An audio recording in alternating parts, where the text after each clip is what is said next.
Is it more fun to make your awesome costumes or to wear them? And then there's this other question. Okay, there's two questions. Aaron Jolly Meir says, is it more fun to make your awesome costumes or to wear them? And Tableau wants to know, which do you enjoy more, the finished product or the process of making it? It is all of a piece. It is all of a piece. The making of it is part of the exploration. The wearing of it is another part of the exploration.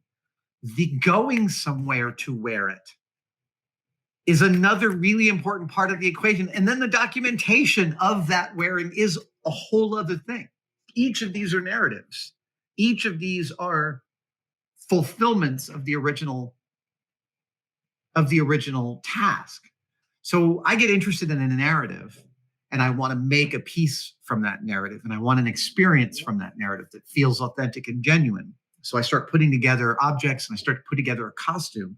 And then once I start to put together that costume and I start to see how it gels and how it gels on me, and I start to have a real point of view about that. Now that point of view is something I start pointing outwards, and I wonder how to give others an experience of this costume that is my goal, that it lands with the audience. Because just building it here is not finishing the project. The costume isn't finished until it's fulfilled its purpose out in the world and it's transformed me.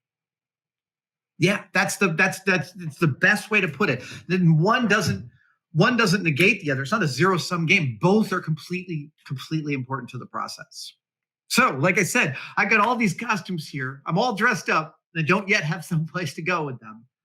But this next 18 months will be the fulfillment of a lot of pieces that I've been building here in the cave over time. Let me take one more from the session here.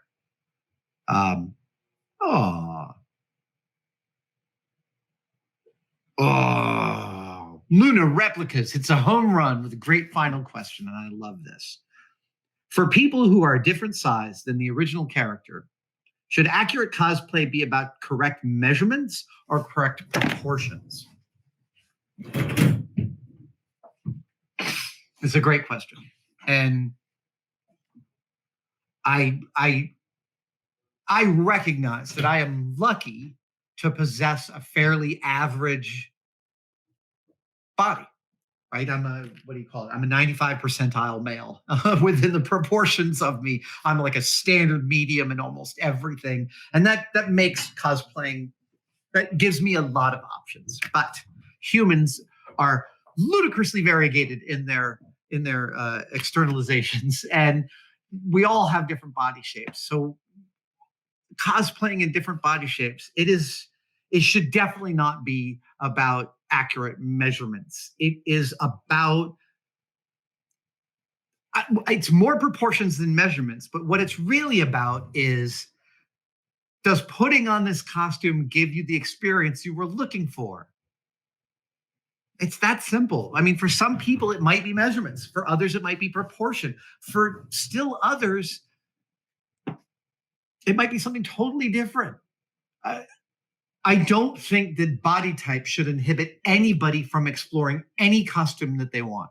That's the top line of my answer to this question. Max Kaiserman at Luna Replicas has asked this, and he's a friend and makes wonderful products. You should go to their website. They make space replicas, really, really good ones. And I think that Max is teeing me up here in the best way, because nobody's body type or physical limitations should be a real limitation on them exploring whatever character they want to explore. Yeah. So, it may be that your body type is so far off the character that you want to replicate that proportion and measurements are totally out the window. So then what is it? Well, I would submit that, let's say you wanted to be one of the Thermians from Galaxy Quest. Actually, it's a great one to choose because the Thermians are all over the place in body types. But the question isn't, are my proportions correct or my measurements correct? The question is, do I feel the way I wanted to feel when I'm wearing this? And if not, what is keeping me from feeling that way? Do I need bigger armor because I'm bigger? Do I need a different type of, I need an extra button in the torso because I'm really long and tall in my torso? These are completely real and valid things that I would consider totally valid to change the canon correct measurements to fit your form if that's what gets you across the line. Some of my actually, most of my favorite cosplays are people who are cosplaying and they don't look exactly like the character, but you can see that they have put themselves totally into the character. That is like, there's a purity to that that I aspire to, because they have looked at themselves in this and thought, how do I get myself to that experience that I'm looking for? How do I externalize this to achieve this thing that I want?